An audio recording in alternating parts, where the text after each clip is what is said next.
What is up, everybody? It's Glorious Jesus again here, back here with another commentary. And here, this game is a game on Hijack. And I go 80 and 18, and I start off with, I use the AN94 most of the game, but I do pick up a SCAR and MSMC, and I use those both a little bit. And I'm pretty sure I get my swarm once. I don't get like that quadruple swarm with 4 nuclears in it. But I mean, it's pretty good game. It's pretty good gameplay, and you guys should have it should entertain you while listening to me babble on. But right here, I use these two head glitches a lot. The two you just saw me stop at, and a lot during this game, because this team just kept rushing at us, and they really were determined on capturing B, but they weren't focused on killing me. I mean, they started to get focused, but originally they just weren't that focused on it. So I kind of could just pick them off as they came towards B, when I would just whip grenades in there, and it worked out. So it's kind of campy, but it's a little I call it patrolling the area. But I do start to move around, and I do flank under the boat after a while, and I go around. But you'll see that later. But what I really want to talk about today is the other day, or this weekend, last weekend. So not this weekend, not today, but last weekend, last Saturday, I watched a movie called The Butterfly Effect, and it's starring Ashton Kutcher, and I don't remember, but Ashton Kutcher is like the main person I knew in it.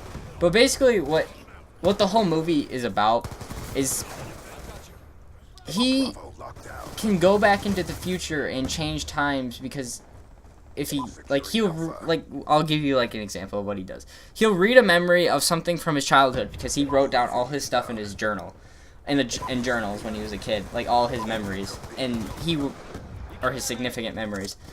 And so he wrote them all down, and when he would read them, now he's like a 22-year-old in college, and when he would read them, he could go back into them, and he could change them. He could either keep them exactly the same and do exactly what he knew he did, or he could, if he wanted to change something about it, he could say and do whatever he wanted, because he was in complete control. And where he kind of got this talent from was his father could look at pictures, but everybody thought he was insane, because when he changed something in the past, everybody else just thought that was the way it was, but he knew he changed it. So he could change things 4 times and know all about you, and know all of these kind of things that he's changed, and what you would have been in the future if he didn't change it. But the whole goal was he was trying to make all his friends from his childhood happy, and he was trying to get with his like childhood crush. And every time he changed something, he would make somebody else miserable. So he'd make his best friend miserable if he got the girl, and if he got the girl, if he made his best friend happy, his girlfriend, the girl he liked, was miserable. And then if he made both of them happy, they were happy, but he was miserable. So really what he found out in the end is he had to make everybody happy, he had to just not meet the girl. So because really the girl had some problems with her dad. So she, in the end, not in the end, but in the long run, he tries to find a way to not make her miserable. But he does that by I'm kind of spoiling the movie, but he tells her at the very end of the movie, he goes back to the memory of first meeting her and says, "I don't want to see you, I don't like you, and if you come near me ever again, I'm going to kill your entire family." So she ends up moving away, and they never meet, and then everybody's happy. Him and his friend and the girl, but he knows her still, but she has no idea who he is. But this movie kind of got me thinking, because he was going back in time. I was wondering about, like, because I know there's, like, I don't know there's, like, but it'd be weird if you could, like, see into the future, because, like, everything he changed, it was all about the decisions he was making. I wondered if you saw into the future, what it would be like if you could see into the future with every decision if you make. Like, if instead of playing Xbox today, I went outside, what in my future would change? Because something has to change, right? There's a difference between me sitting in my Xbox and me going outside and doing something. So I was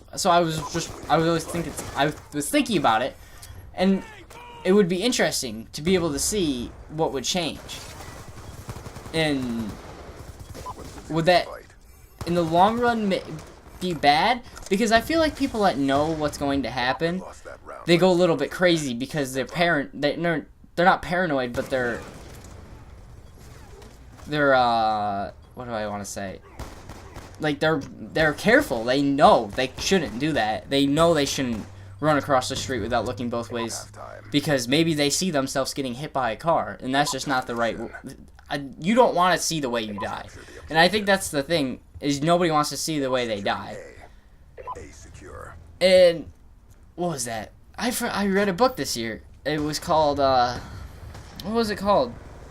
I wish I could remember the author, but it was called like it was all about a guy and his tattoos came to life, and they would show you your future, and at some point they would show you the way that you die, so you end up killing yourself. And I feel like because you don't want to die like that or something. It's kind of weird to think about. But all that kind of stuff is just like seeing the future and things. I feel like there's a reason we can't do it. It's because we're not supposed to know what's gonna happen, and I don't really think. Sometimes I think I really want to know what it's gonna be like when I get older.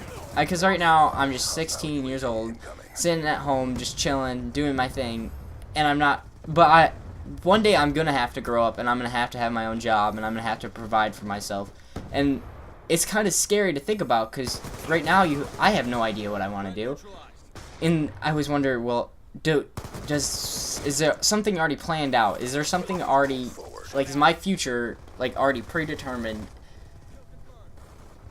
And is there something I'm gonna do? Is there some? And I just always wonder, what is it gonna be like in 10 years? Because they always like say, where do you see yourself in 10 years? I have no idea where I see myself. I see myself right now in my room, talking to you guys. That's all I see myself doing. But not in 10 years. That's what I see myself doing right now. I mean, maybe in 10 years. That'd be interesting. Maybe that's what's gonna happen. But to be able to see what you're. But I think, do you really want to know? Because then, if it's something you don't like, you know you're determined. Not determined. That's what you're destined to do. And then wouldn't you just? I feel like you would just be sad. But I don't know. Maybe it is good. Maybe it would be a good thing to see what you're gonna do. But I feel like it probably wouldn't. But kind of back to this gameplay. When I rewatched it, and I don't remember if I said this or not in the beginning, but when I rewatched it, I felt like I died a lot more than 18 times. But at the end of the game, when I looked at the scoreboard, I did die only 18 times, but it felt like I died like 30. I was just like, because usually, Hijack's a pretty hectic map. You die a lot. You usually die at least 10 to 15 times and that's a good game if you get a lot of kills. But I got 80 kills this time, and I felt like I was running around a decent amount in the second half of the game. But I was just like, I was watching back, and I was just like, oh my god, it looks like I died 18 times. And there's a Guardian right there, and that was the most annoying thing, because I wanted to run up through that little pavilion place. But I ended up having to go around, and I think it gets me killed. Yep, I get killed. I should have ran down that little side thing. But, yeah. So, I mean, it was just, I like this map sometimes, but I also don't like it other times, because it's kind of a hectic, sometimes it's too hectic, and I can't really get anything going, and I feel like people camp a lot in the top 2 towers and with, like, light machine guns. But, I mean, if that's the only way you can do good, that's how you do good. I camp in that head glitch, because I feel like I do good right there.